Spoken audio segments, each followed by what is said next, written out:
마태복음 5장 10절, 11절, 12절입니다. 네, 우리 다 같이 한 목소리로 읽겠습니다. 3절밖에 안 되니까 한 목소리로 읽도록 하겠습니다. 시작. 의를 위하여 박해를 받은 자는 복이 있나니 천국이 그들의 것임이라. 나로 말미암아 너희를 욕하고 박해하고 거짓으로 너희를 거슬러 모든 악한 말을 할 때에는 너희에게 복이 있나니 기뻐하고 즐거워하라. 하늘에서 너희의 상이 큼이라. 너희 전에 있던 선지자들도 이같이 박해하였느니라. 아멘. 12절만 한 번 더 읽도록 하겠습니다. 시작. 기뻐하고 즐거워하라. 하늘에서 너희의 상이 큼이라. 너희 전에 있던 선지자들도 이같이 박해하였느니라. 아멘. 아멘. 하나님께서 우리에게 주시는 말씀의 제목은 죽어가는 이 시대에 영적 상속자가 되라. 죽어가는 이 시대에 영적 상속자가 되라 라는 말씀으로 제목으로 말씀을 선포하도록 하겠습니다. 우리 옆 사람과 인사합시다. 영적 상속자가 됩시다. 영적 상속자가 됩시다. 네, 아멘. 네, 참 어려운 말입니다. 그렇죠? 잘 얘기하지 않는 단어이기도 하고, 네, 어려운 말이지만 이 내용을, 이 단어에 대한 의미를 다 아실 줄 믿습니다. 네, 영적 상속자가 되어 주님 따라가는 귀한 저와 여러분이 되기를 소망합니다. 아멘. 여러분, 일본에 가면 제일 유명한 게 뭐죠? 일본에 네, 정답이 나와버렸습니다. 네, 일본에 가면 제일 유명한 게 초밥입니다. 그렇죠? 초밥. 네, 그 밖에 여러 가지 음식들이 있습니다. 많은 한국 사람들 또는 외국인들이 일본에 많이 자주 놀러 가곤 합니다. 그 이유가 뭡니까? 그곳에 있는 문화를 배우러 가는 게 아니라 그곳에 있는 음식을 먹으러 갑니다. 그래서 일본에는 음식뿐만 아니라 그 밖에 관광 산업들이 많이 발달되어 있습니다. 여행 산업이 특히 많이 발달되어 있습니다. 뿐만 아니라 밥 먹는 것뿐만 아니라 커피와 디저트류도 세계에서 가장 손꼽히는 그런 곳입니다. 그런데 일본이 세계에서 경제가 점점 추락하고 있습니다. 일본의 경제가 점점 떨어지고 있고 지금 엔화 가격이 많이 떨어졌습니다. 이제 800원대라고 제가 알고 있는데 그 이전에 엔화는 900원 이상 그리고 1000원대라고 저는 알고 있었습니다. 한 몇 년 전, 7, 8년 전만 해도 1200원대, 1400원대 10년 전만 해도 1500원대를 기록했던 그런 시절이 있었습니다. 무엇을 의미하고 있습니까? 일본이 점점 경제가 악화되고 경제가 점점 떨어지고 있다는 얘기를 제가 드리고 싶은 겁니다. 오늘 뉴스를 보니까 미국 달러가 올라갔더라고요. 달러가 1달러에 1,300원, 350원을 넘었더라고요. 저희들은 이 부분에 별로 관심이 없는데 뉴스가 그렇게 이제 얘기하고 있어요. 이게 무슨 말입니까? 우리나라 원화 가치가 떨어졌다는 얘기입니다. 반대로 말하면 우리나라가 못 살고 있다라는 얘기입니다. 우리나라 경제가 점점 곤두박질 치고 있다는 얘기입니다. 일본과 마찬가지로 우리나라도 점점 경제가 악화되고 있습니다. 무엇을 의미하죠? 점점 우리의 삶이 녹록하지 않게 된다라는 의미를 합니다. 지금보다 더 힘들어질 수 있다라는 의미를 가지고 있습니다. 제가 왜 이런 얘기를 할까요? 이 내용의 핵심은 바로 이겁니다. 일본 사람들은 한 사람 한 사람이 잘 사는 사람이 많습니다. 일본은 한 사람 한 사람이 부유한 사람이 많습니다. 마찬가지로 우리나라도 한 사람 한 사람이 부유해질 가능성이 높습니다. 그렇게 나라가 이끌어가는 부분이 많이 있었습니다.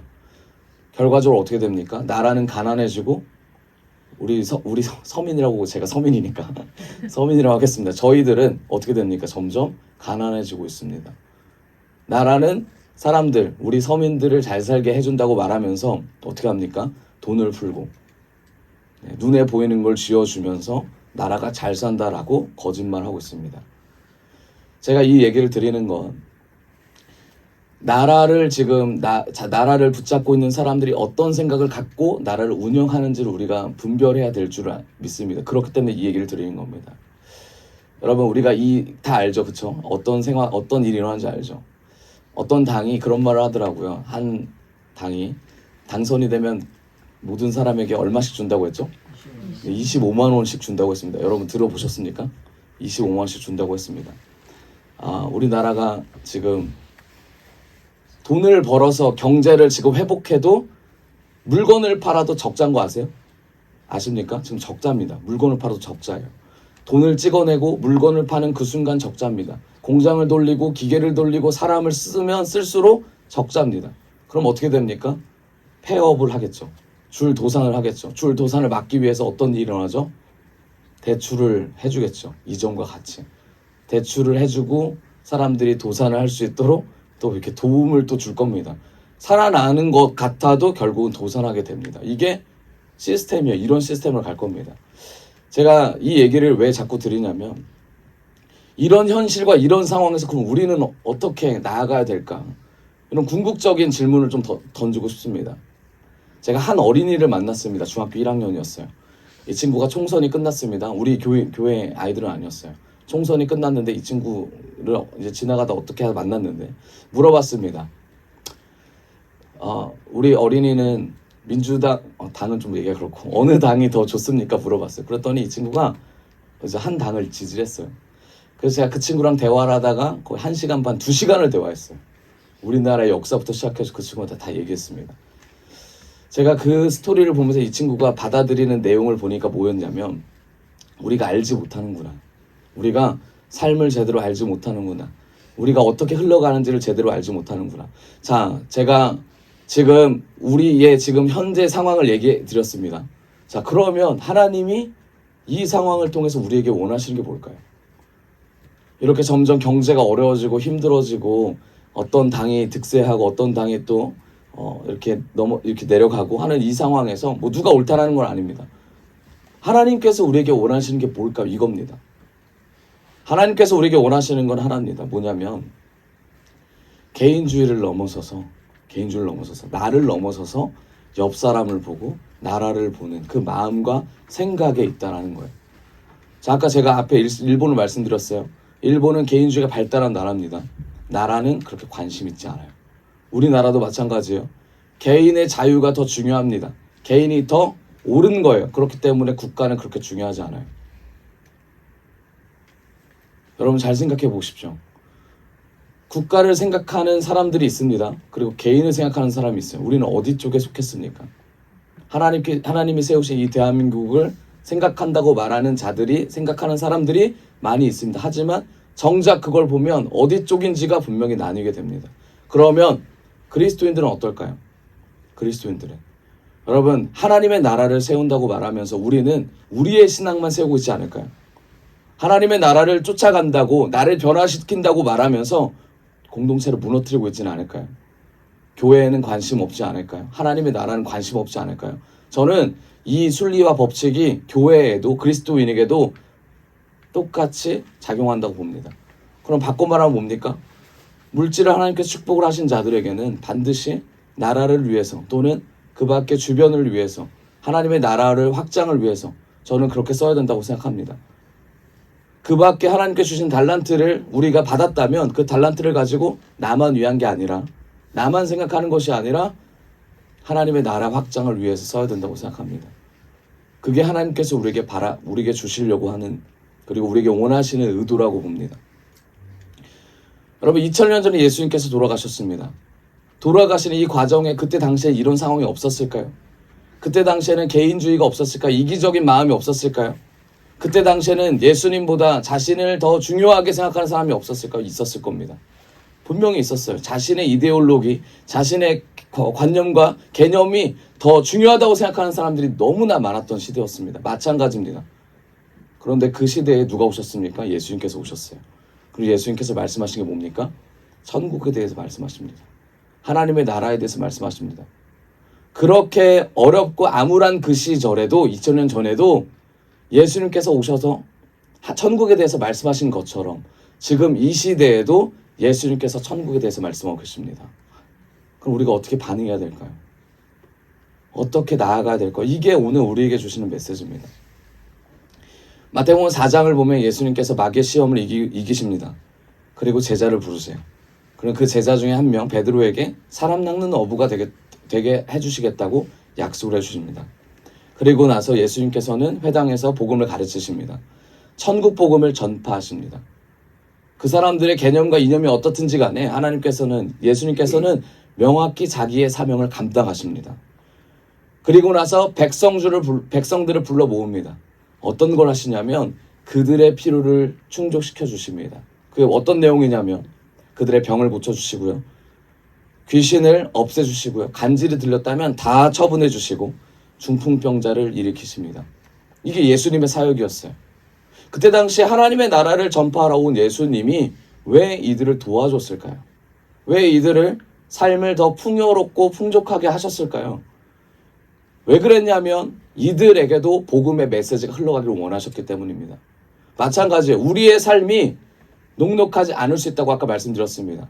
그리고 나서 녹록하지 않은 가운데도 주님의 은혜가 임할 줄을 믿습니다. 그럴 때 우리는 무엇을 바라봐야 할까요? 예수님의 은혜를 바라봐야 합니다. 예수님의 은혜를 사모해야 됩니다. 우리가 기도할 때 하나님 이거 들어주십시오. 이거 해주십시오. 하나님 은혜를 주십시오. 많은 그런 기도를 하잖아요. 주님께서 반드시 그 문제를 해결해 주실 줄 믿습니다. 그런데 거기서 멈추면 안 된다는 거예요. 주님께서 오신 명확한 이유가 뭐예요? 하나님의 나라를 전파하는 거예요. 우리의 질병과 우리의 고통과 고난을 해결해 주시는 것이 1차원인 적이지만 그 다음에 숨은 의도가 뭐냐면 하나님의 나라가 우리 안에 심겨지기를 원하시기 때문에 우리를 치유해 주신다는 겁니다. 예수님의 능력이 거기에 있는 거예요. 일본이 망해도 좋습니다. 우리나라가 망해도 좋습니다. 그러나 그 망함 가운데 또 성장해도 좋습니다. 그런 가정 가운데 그리스도인들이 바라봐야 될 게 뭐냐는 거예요. 그리스도인들이 우리가 쫓아가야 될 게 뭐냐는 겁니다. 뭐냐는 거예요. 그게 뭐예요? 하나님의 나라라는 겁니다. 이게 분명히 예수님께서 하나님께서 우리에게 요구하실 것들입니다. 우리의 문제를 해결해 주시고 나서 우리가 더 하나님께 쫓아가고 나아가야 될 줄 믿습니다. 그리고 나서 다 고쳐주십니다. 다 원하는 걸 다 들어주세요. 그리고 예수님께서 이제 5장을 시작하십니다. 제자들을 부르십니다. 무리를 두시고 제자를 부르십니다. 그리고 말씀하세요. 천국에 대해서 말씀하십니다. 하나님의 나라에 대해서 말씀하십니다. 왜 고쳐줬던 무리는 두고 그 고침을 받는 것을 본 제자만 따로 떼가지고 왜 천국에 대해서 말씀하실까요? 저는 이게 예수님께서 제자를 부르셨던 가장 큰 이유라고 생각합니다. 많은 사람들이 제자화가 될 수 있어요. 많은 사람들이 예수님을 쫓아갑니다. 하지만 명확합니다. 무리와 제자는 나눠질 수밖에 없습니다. 똑같이 하나님의 축복을 똑같이 받습니다. 똑같이 하나님의 권세 아래 놓여있고 권속 아래 놓여있음에도 불구하고 하나님을 쫓아가는 사람이 있고 그렇지 않은 사람으로 분명히 나눠질 겁니다. 세상이 점점 악해지고 세상이 점점 망해질지라도 하나님의 사람과 그렇지 않은 사람은 구별될 줄 믿습니다. 구별됐을 때 우리가 어디 쪽에 서야 될지는 우리가 말씀을 붙잡은 자만이 하나님께 쓸 줄을 믿습니다. 말씀이 없고 경험으로만 우리의 능력으로만 우리의 생각으로만 하나님을 쫓아갔던 보여지는 신앙 예수님의 능력만을 쫓아갔던 우리가 되었다면 결국은 정말 어려워지고 교회가 핍박받을 때 우리는 예수를 떠나게 될 것입니다. 그러지 않으려면 단 한 말씀이라도 천국 복음의 말씀을 붙잡기를 원합니다. 천국 복음의 말씀이 우리 안에 새겨져서 예수 그리스도가 우리와 함께 나타나고 살아내고 그리고 살아나는 그 기쁨이 우리 안에 넘쳐나게 원합니다. 그래서 예수님이 제자를 부르십니다. 우리를 부르셨어요. 부르셔서 말씀하십니다. 심령이 가난한 자는 복이 있나니 천국이 그들의 것임이요. 마태복음 5장 3절입니다. 예수님께서 왜 이런 말을 던지셨을까요? 심령이 가난한 자가 왜 복이 있다고 말씀하셨을까요? 여러분 여기서 심령이 가난한 것은 이 가난하다는 말은 우리가 이 가난을 절대 극복하고 절대 우리의 능력을 해결할 수 없다라는 헬라어 어원이 나와 있습니다. 이게 무슨 말이에요? 어떠한 노력으로도 이 가난을 극복할 수 없다라는 겁니다. 어떠한 힘으로도 일어날 수 없는 상태가 바로 이 가난의 상태입니다. 여러분 심령이 가난하라고 성경은 말하고 있습니다. 하나님 나라를 보려면 하나님 나라를 꿈꾸는 자는 반드시 심령이 가난해야 될 줄 믿습니다.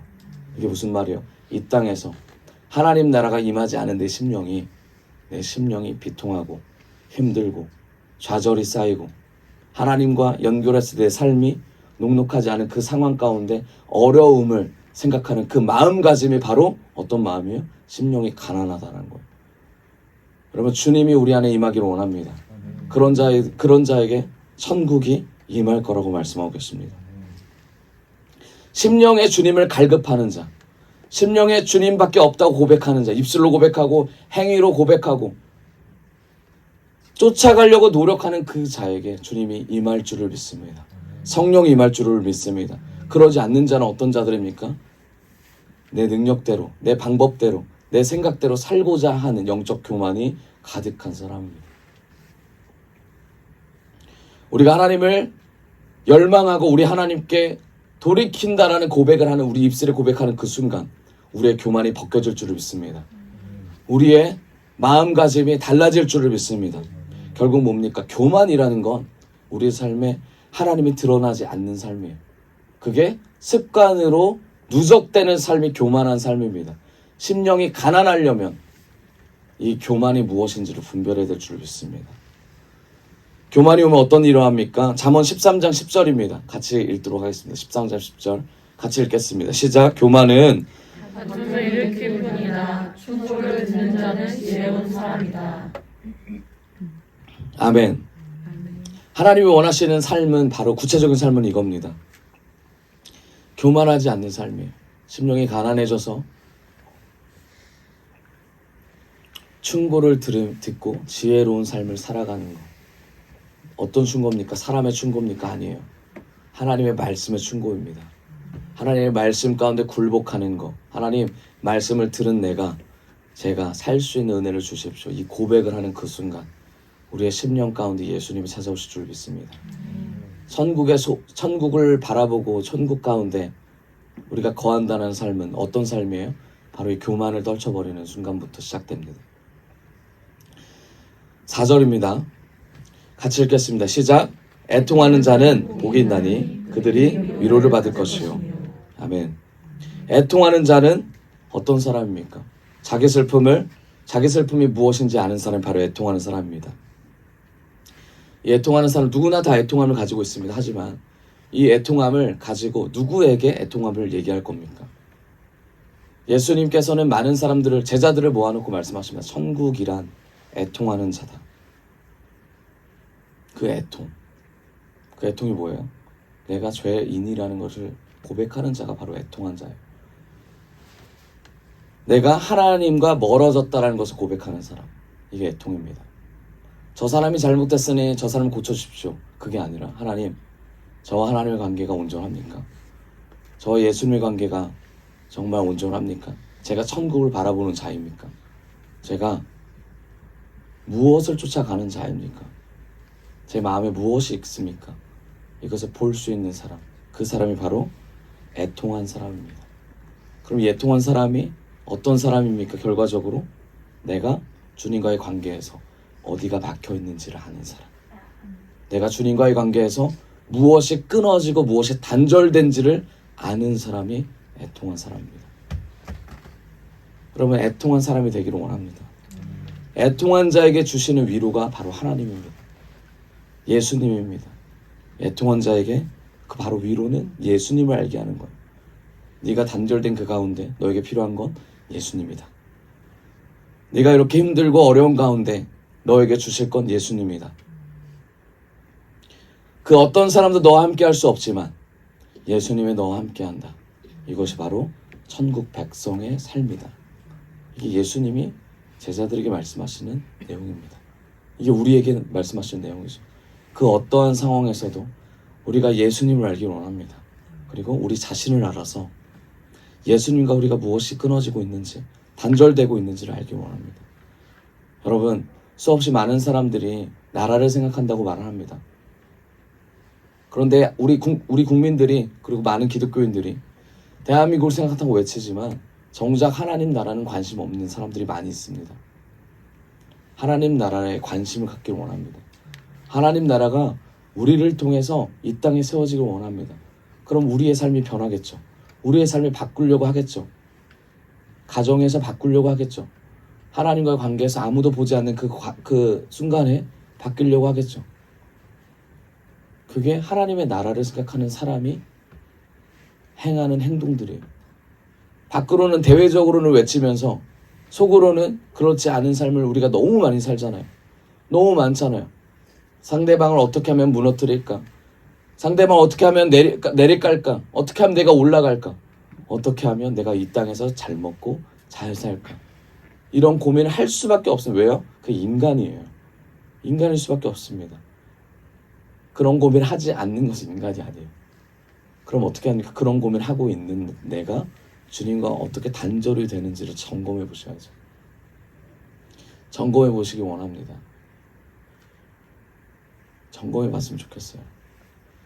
제가 이제 청년부를 맡고 그리고 많은 분들을 만났을 때 그 일하시는 분을 많이 봤어요. 근데 그분들에게 제가 많이 물어봤던 게 뭐였냐면, 일한 거에 비해서 월급을 받으시는데 만족하십니까? 제가 이런 말을 많이 물어봤어요. 많은 분들은 뭐라 그러냐면 일한 거에 비해서 만족하지 못하다가 거의 99.9%입니다. 제가 돌이켜보면 만족하지 못한다는 것이 사실이에요. 왜 그렇습니까? 많은 사람들이 그렇죠. 물가가 오르기 때문에 만족하지 못한다. 물가가 오르지 않아도 제가 봤을 땐 만족하지 않아요. 왜 그래요? 사람의 욕심은 끝이 없기 때문입니다. 사람의 마음은 끝이 없어요. 무언가를 더 갖고 싶어하는 마음이 더 큽니다. 여러분, 하나님의 사람들은 그럼 어떻게 해야 될까요? 무언가를 갖는 것을 포기해야 될까요?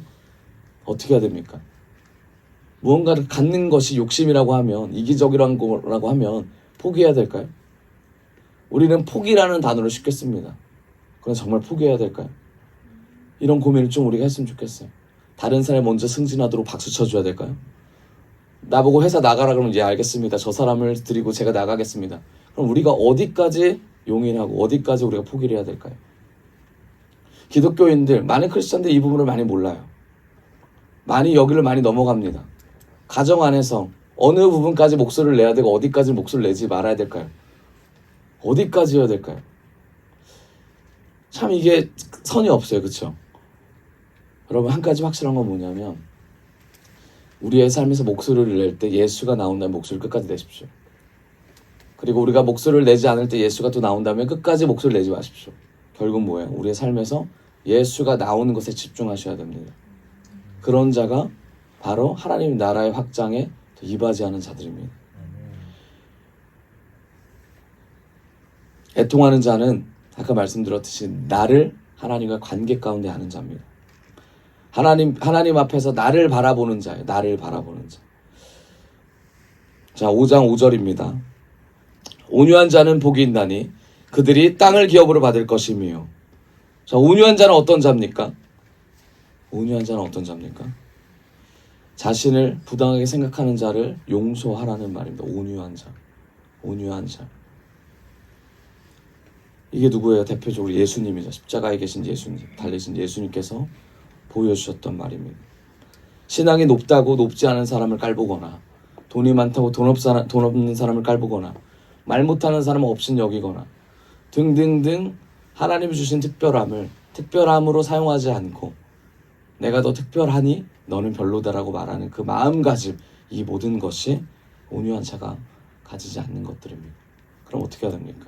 하나님 안에서 우리 똑같이 십자가를 지는 자로서 그 사람의 십자가를 인정해주고 나의 십자가를 인정해 가면서 하나님의 관계를 세워가는 것, 이게 바로 온유한 자입니다.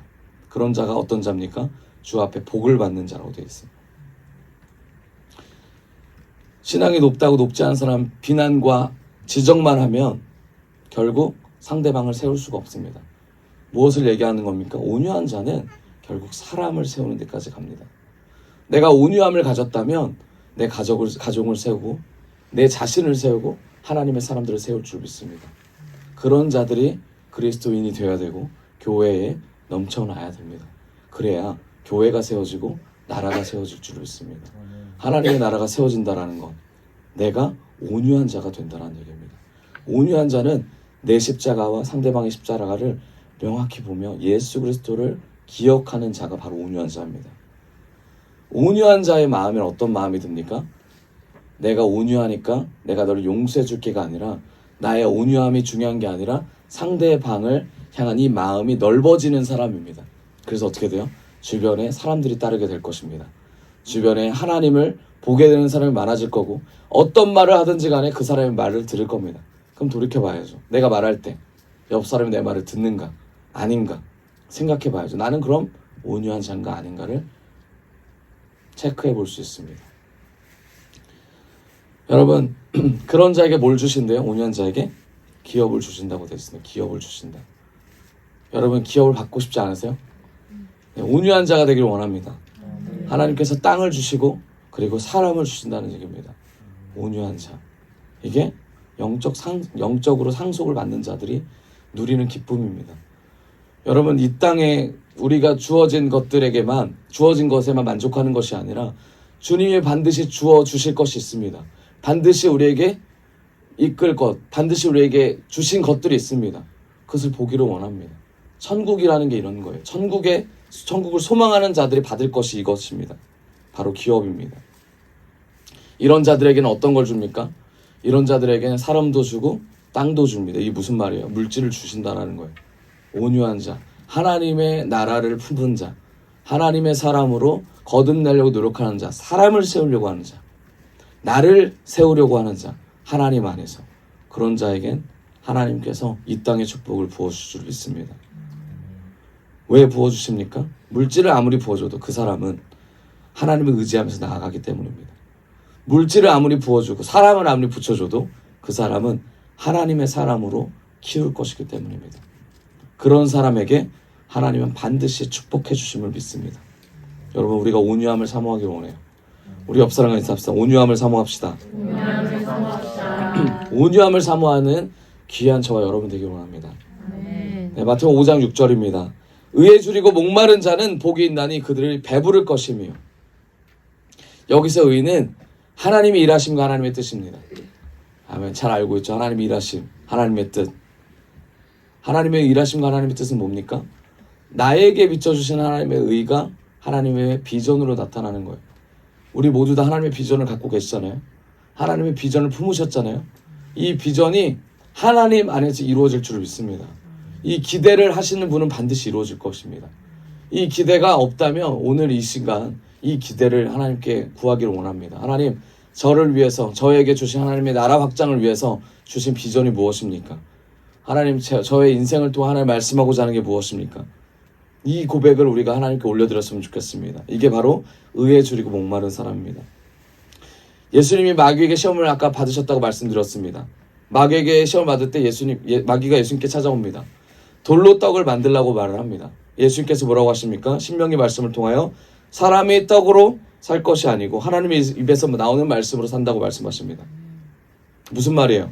하나님의 말씀이 사람의 먹을 것이라는 말씀입니다. 마귀는 말합니다. 육체를 보존하기 위해서는 육체의 것이어야 한다. 세상에 보이는 것이 육체를 보존한다라고 말하지만 예수님은 말씀하십니다. 육체를 보존하는 것은 사단 네가 말하는 것이 아니라 하나님이 말씀하신 거 뭐예요? 말씀으로 육체를 보존한다고 말합니다. 우리가 먹어야 될 건 뭡니까? 말씀이라는 거예요. 영의 것이라는 겁니다. 사람의 고픈 배를 채우는 것은 떡이 아닙니다. 그런데 우리는 떡을 찾아 헤맵니다. 떡을 찾아 우리가 우리의 갈급함을 채우려고 합니다. 그렇지만 예수님 말씀하십니다. 떡을 찾아 갈급할 것이 아니라 하나님의 말씀을 찾아 갈급하라.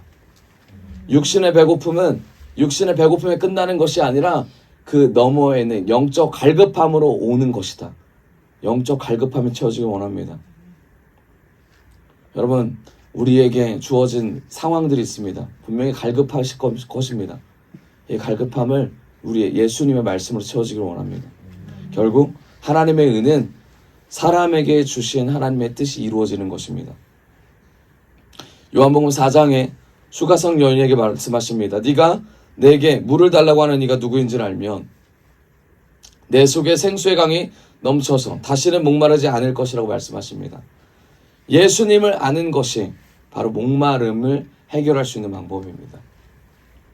예수님을 제대로 알면 하나님의 의에 대해서는 반드시 목마름이 없을 줄 압니다. 예수님을 제대로 아는 우리 신앙인이 되길 원합니다. 7절입니다. 긍휼히 여기는 자는 복이 있나니 그들이 여김을 받을 것이며. 긍휼히 여기다. 여러분, 긍휼히 여기다. 우리 무슨 말입니까? 긍휼히 여기다. 긍휼히 여기다라는 말이 뭐냐면 하나님의 마음이 우리 안에 입혀지는 거예요. 하나님의 마음이 우리 안에 입혀지는 겁니다. 십자가의 그 사랑이 우리 안에 입혀지는 그 상태를 바로 긍휼히 여긴다라는 겁니다. 무슨 말이에요? 우리가 할 수 있는 마음이 아니라는 거예요. 우리는 긍휼을 가지고 다른 일을 대합니다. 그걸 사랑이라고 말하고 그것을 베품이라고 말합니다. 하지만 우리 인간의 긍휼의 마음엔 반드시 어떤 마음이 있냐면 내가 저 사람보다 높다라는 교만한 마음이 깔려 있습니다.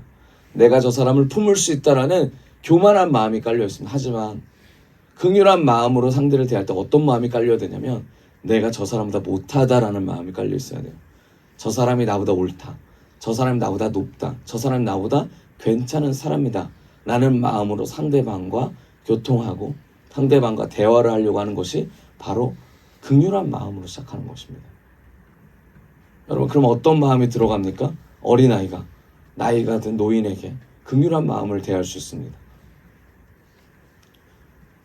나이가 많더라도 경험이 많은 사람이 밑에 사람에게 부리는 것이 긍휼한 마음이 아니라 나이가 적은 사람이, 물질이 없는 사람이, 몸이 부족한 사람이 누군가에게 대하는 태도들, 그게 바로 예수님의 사랑이죠. 그게 긍휼한 마음일 줄 믿습니다. 여기서 오는 마음이 섬김입니다. 여러분, 그런 사람에게 주님께서 은혜를 주신다는 거예요. 그런 사람이 복된 자입니다. 그런 사람에게 주님의 사랑을 부어주신다는 겁니다. 요한일서 4장 10절입니다. 사랑은 여기 있으니 우리가 하나님을 사랑한 것이 아니요 하나님이 우리를 사랑하사 우리 죄를 속하기 위하여 화목제물로 그 아들을 보내셨음이라. 아멘. 결국 무엇입니까? 하나님께서 긍휼한 마음으로 우리를 사랑하셨다는 얘기입니다.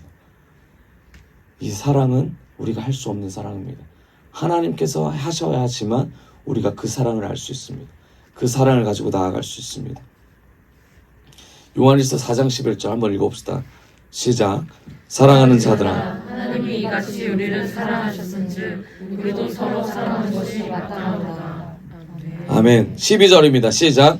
어느 때나 하나님을 본 사람이 없으되 만일 우리가 서로 사랑하면 하나님이 우리 안에 거하시고 그의 사랑이 우리 안에 온전히 이루어지느니라. 아멘. 하나님의 사랑은 그렇습니다. 여러분, 긍휼한 하나님의 사랑을 우리가 받기를 원합니다. 여러분, 왜 제자들에게 이런 말씀을 전하셨을까요? 그들에게는 병 고치고 귀신 쫓고 이 부분에 그들의 마음을 후벼 파고 그들의 마음을 움직이는 그 단계는 넘었다라는 겁니다. 그들이 진짜 원하는 갈급함이 뭐예요? 하나님의 나라가 무엇일까라는 그 갈급함이에요. 근데 제자들은 몰랐어요. 내가 왜 마음이 힘들까? 왜 내가 예수를 따라가야 될까? 예수님 나에게 원하시는 게 무엇일까? 정말 예수님이 이 땅에 오신 이유가 병 고치고 귀신 들리는 것만 우리의 왕으로만 오신 걸까? 거기만 생각하면서 쫓아다녔다라는 거예요. 사람 낚는 어부의 의미가 뭘까? 이 궁금증을 가지면서 나아갔다라는 거예요. 그런데 예수님께서 제자들에게 말씀하고자 하는 내용이 바로 이 팔복입니다. 이게 뭐예요? 하나님의 나라를 이 땅에서 살아내는 귀한 능력이에요. 하나님의 나라를 사는 거. 주님께서 우리에게 말씀하십니다. 생육하고 번성함을 넘어서서 우리의 문제를 해결해 주실 거라고 말씀하세요. 그런데 우리가 이 문제에 처한 것을 그냥 이 문제 해결에만 만족하는 것이 아니라 우리가 바라봐야 될 게 뭐예요? 천국의 삶이에요. 천국의 삶. 주님께서 말씀하시는 애통함이 뭘까? 긍휼함이 뭘까? 의에 줄이고 목마름이 뭘까? 이게 우리의 심령의 가난함이 뭘까를 궁금해하면서 나아가야 될 줄 믿습니다. 그럴 때 우리 안에 복이라는 게 찾아옵니다. 할렐루야. 아멘. 이 모든 것을 가져서 복이 아니라 복된 자가 누릴 수 있는 은혜가 이거라는 거예요. 복된 자가 되기를 원합니다. 그 자가 하나님의 나라를 꿈꾸는 자예요. 꿈꾸는 자에게 주어지는 은혜가 앞에 나온 거예요. 여러분, 이게 너무 추상적이잖아요. 그렇죠? 이 내용이 추상적이에요. 우리의 눈으로 잡히지가 않아요. 그런데 이 추상적인 내용이 우리 안에 이루어지려면 어떻게 이루어져야 되겠습니까? 이건 보이지 않는 것을 믿는 믿음과의 싸움이에요. 보이지 않는 것. 히브리서 나오잖아요. 믿음은 바라는 것들의 실상에 보이지 않는 것들의 증거라고 되어 있습니다. 믿음은 끝까지 보이지 않을 거예요. 왜냐하면 우리가 바라는 것들에 실제 있는 거기 때문에. 근데 보이지는 않습니다. 그렇지만 믿음이라는 건 실제로 존재합니다. 성경이 나온 그대로예요. 우리가 이 말씀을 예수님께서 말씀하신 것을 붙잡고 나아가는 데에는 우리 이성으로 할 수 없습니다. 여러분, 옆 사람한테 우리가 일하는 공동체한테 가서 긍휼함을 얻으십시오. 사랑을 얻으십시오. 심령이 가난해야 됩니다. 이 얘기를 해보세요. 미쳤다고 말할 겁니다. 정신 나갔다고 얘기할 겁니다. 교회에 빠지더니 그렇구나 얘기할 겁니다. 하지만 예수님께서 말씀하십니다. 그런 자가 되라고 말씀하십니다. 그런 자가 되어야 된다라고 말씀하십니다. 그런 자가 복되다고 말씀하십니다. 여러분, 진정한 복은 여기에 있습니다. 예수님께서는 이거를 말씀하시고자 이 땅에 오셨고, 이것을 우리에게 살아내는 것을 보여주고자 예수님 십자가에 달리셨습니다. 하나님의 나라, 영적인 상속자인 우리는 반드시 이것을 살아내는 자입니다. 이것을 살아낼 때 예수님께서 말씀하신 그 복이 무엇인지가 명확하게 우리의 삶을 통해서 나타날 줄 믿습니다. 그게 믿음을 통해서 나타나고 있습니다. 예수님의 사랑도 그 사랑이 우리와 상관이 없다라고 우리가 고백하면 상관이 없게 됩니다. 이것 또한 믿음의 문제예요. 예수님이 여러분을 사랑하십니다. 여러분 믿으세요? 네. 사랑하는 걸 믿으세요라고 물어보는 건 사랑하는 걸 아세요랑 다른 얘기예요. 그렇죠? 어떻게 믿으십니까? 예수님 저와 여러분 사랑을 어떻게 믿으세요? 이걸 어떻게 대답할 수 있겠어요? 어떻게 이거를 하나님께 고백하며 나아갈 수 있겠어요? 이거는 말할 수가 없어요. 왜요? 하나님과 나와의 관계니까. 주님, 내가 심령이 가난해 보니까, 내 마음이 심령이 가난하니까 주님 천국이 내 안에 있다는 걸 알게 됐습니다. 이걸 옆 사람한테 어떻게 설명해요? 다른 믿음의 사람들한테 어떻게 얘기합니까? 얘기할 수가 없어요. 왜요? 이건 하나님과 나의 관계이기 때문입니다.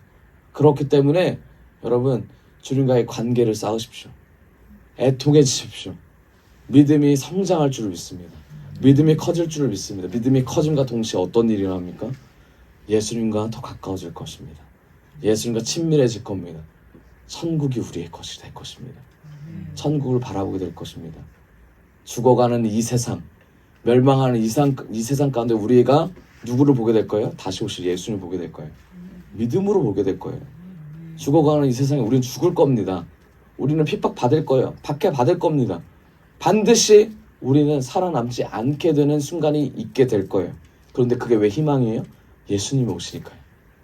예수님이 오셔서 우리의 삶이 우리가 예수님으로 구원받는 인생으로 살기 때문에 이 땅에서 천국의 삶이 우리가 바라던 진짜 천국으로 우리가 옮겨가기 때문에. 왜 그렇습니까? 우리는 천국 시민권을 가졌기 때문입니다.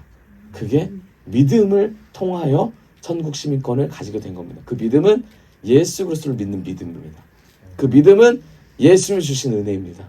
그 믿음은 예수님이 없으면 절대 이루어질 수 없습니다. 그럼 삶에서 이 팔복을 가지고 살아간다는 의미는 뭡니까? 예수님의 나라를 붙잡고 살아간다는 데 있어요.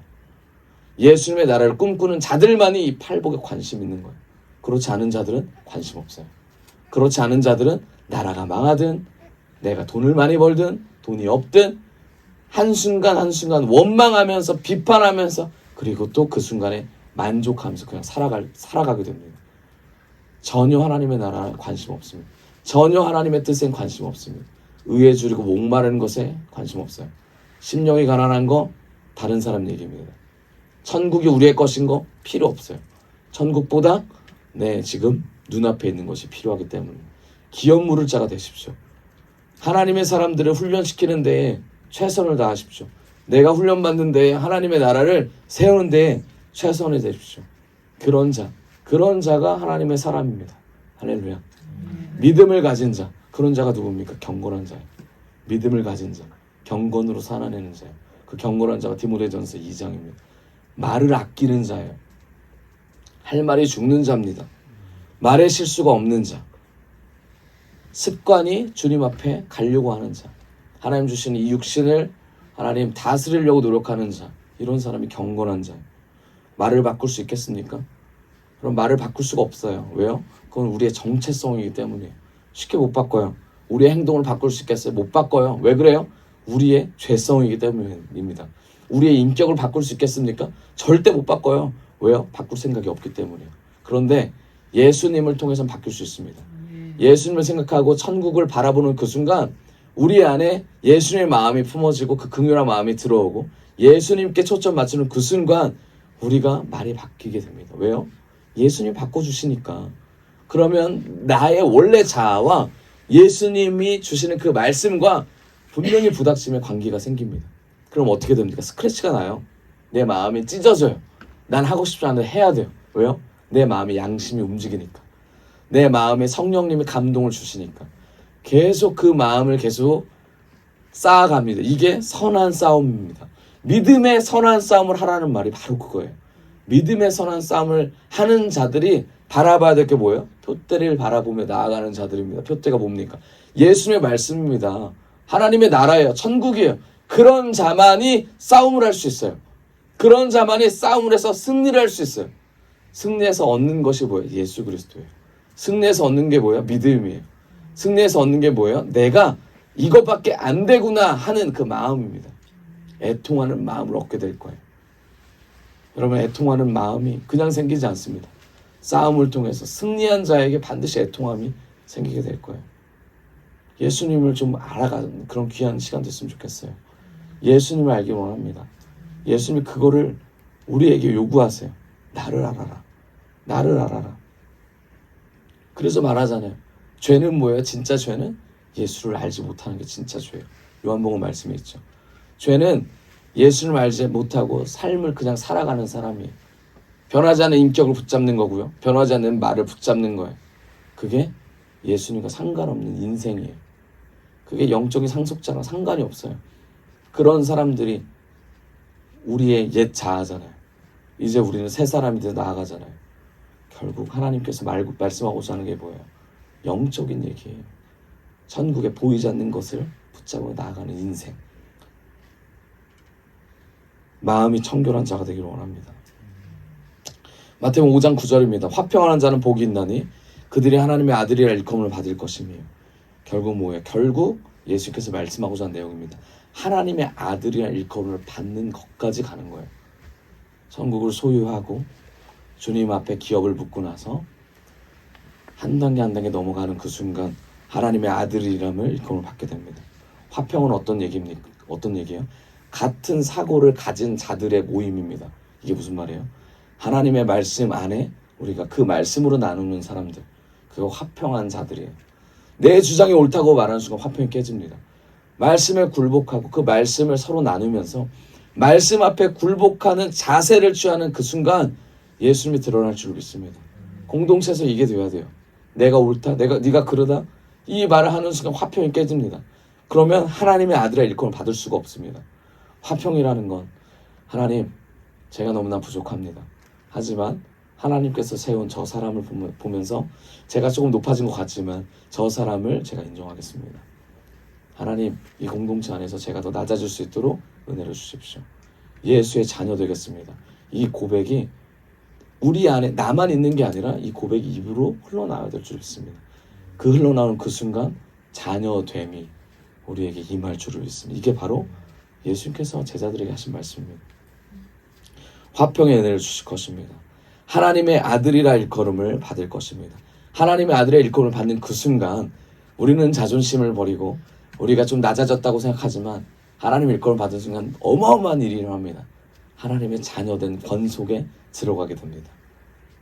우리가 말하는 모든 것들, 품는 모든 것들 하나님께서 이루어 주실 줄 믿습니다. 하나님의 백성으로 하나님이 일하시는 것을 눈으로 보게 될 것이고요. 하나님이 일하시는 것들, 하나님의 사람들을 우리가 만나게 될 것입니다. 여러분, 만남의 축복이 생길 겁니다. 하나님의 자녀는 그냥 두지 않아요. 만남의 축복을 부어주실 거예요. 여러분, 우물한 개구리 여기 안에서 내가 누굴 만나? 여러분 그런 생각 하지 마십시오. 하나님 앞에 서보십시오. 하나님의 자녀가 되고자 해보십시오. 하나님께서 어마어마한 사람들을 만나게 하실 겁니다. 하나님의 자녀들의 권세를 사용할 수 있도록 도와주실 겁니다. 10절입니다. 의를 위하여 박해를 받은 자는 복이 있나니 천국이 그들의 것임이니라. 아멘. 고난에 참여한 자, 하나님의 의, 하나님의 꿈을 위해 나아가는 자, 이 땅의 것을 하나님께 드리려고 노력하는 자, 그들은 천국을 소유하게 될 것입니다. 아멘. 결국 11절입니다. 나로 말미암아 너희를 욕하고 박해하고 거짓으로 너희를 거슬러 모든 악한 말을 할 때에는 너희에게 복이 있나니. 12절 기뻐하고 즐거워하라. 하늘에서 너희의 상이 큼이라. 너희 전에 있던 선지자들도 이같이 박해하였느니라. 아멘. 고난이 반드시 따를 수밖에 없다라고 예수님께서 말씀하십니다. 아무것도 몰랐던 제자들, 불러서 왔던 제자들에게 천국을 얘기하시면서 고난에 대해, 박해에 대해 말씀하십니다. 여러분, 이 길은 고난의 길이에요. 이 길은 꽃길이 아닙니다. 이 길은 반드시 우리의 십자가 그리고 자기 부인을 해야 되는 길입니다. 이 길을 여러분 예수님께서 초대하셨습니다. 초대에 응하시겠습니까? 이 초대에 응하셨다면 이 길 가운데 예수님의 은혜 가운데 우리가 살아 나아갈 수 있습니다. 할렐루야. 예수님을 붙잡으십시오. 이 길에 응하셨다면 우리의 능력으로 갈 수가 없습니다. 예수님을 붙잡으십시오. 로마서 8장 17절 같이 한번 읽어봅시다. 시작. 8장 17절. 로마서 8장 17절입니다. 같이 읽어봅시다. 시작. 자녀이면 또한 상속자 곧 하나님의 상속자요 그리스도와 함께한 상속자니 우리가 그와 함께 영광을 받기 위하여 고난도 함께 받아야 할 것이니. 아멘. 반드시 고난을 받아야 됩니다. 18절입니다. 같이 읽어봅시다. 시작. 생각건대 현재의 고난은 장차 우리에게 나타날 영광과 비교할 수 없다. 아멘. 현재의 고난은 장차 나타날 영광과 비교할 수가 없습니다. 여러분, 고난에 참여한 자는 영광에 참여하게 될 것입니다. 영광에 참여한 자는 고난에 참여한 자가 됩니다. 결국은 하나님이 오실, 예수님이 오실 그때에 고난에 참여한 자는 그 영광을 우리가 바라보며 기뻐하게 될 줄 믿습니다. 아멘. 베드로전서 4장 1절 2절입니다. 베드로전서 4장 1절 2절 같이 한번 읽어봅시다. 시작. 그리스도께서 이미 육체의 고난을 받으셨으니 너희도 같은 마음으로 갑옷을 삼으라. 이는 육체의 고난을 받은 자는 죄를 그쳤음이니 그 후로는 다시 사람의 정욕을 따르지 않고 하나님의 뜻을 따라 육체의 남은 때를 살게 하려 함이라. 아멘. 육체의 고난을 통하여 하나님의 때를 살게 될 것입니다. 하나님의 때를 살다 보면 우리가 영광에 참여하는 귀한 시간이 됩니다. 여러분, 믿음을 가지고 그리고 믿음을 주시는 예수님을 붙잡고 살아가기 원합니다. 말씀의 결론을 맺겠습니다. 8복은, 이 8가지 복은 하나님의 나라와 그 의를 얘기하고 있습니다. 하나님의 나라, 천국 백성, 영적인 상속자가 누구인지를 보여주고 있습니다. 이 땅에서 우리는 어떻게 살아야 됩니까? 어떤 마음을 가지고 나아가야 됩니까? 이 8복을 통해서 예수님께서 말씀하십니다. 눈에 보여지는 기적과 이적을 넘어서서 하나님의 나라를 추구하는 영적 상속자가 받아야 될 복들, 받은 복들에 대해서 설명하고 있습니다. 여러분, 가난과 애통과 온유와 의의 주림, 긍휼, 마음의 청결, 화평하게 함, 그리고 마지막으로 박해를 받음을 통하여 천국과 위로와 땅의 기업과 배부름, 긍휼함, 긍휼의 여김, 하나님의 봄, 하나님의 아들, 천국의 상속, 결국 상속자로서의 삶을 하나님께서, 예수님께서 마련하고 있습니다. 여러분, 아까 우리가 고백한 것처럼 고난에 참여하시겠습니까? 예수님의 초대에 응하시겠습니까? 여기에 답하셨잖아요. 이 마음을 가지고 영적인 상속자, 우리 영적 상속자로서 주님의 권세에 놓이는 귀한 저와 여러분이 되기를 원합니다. 아멘.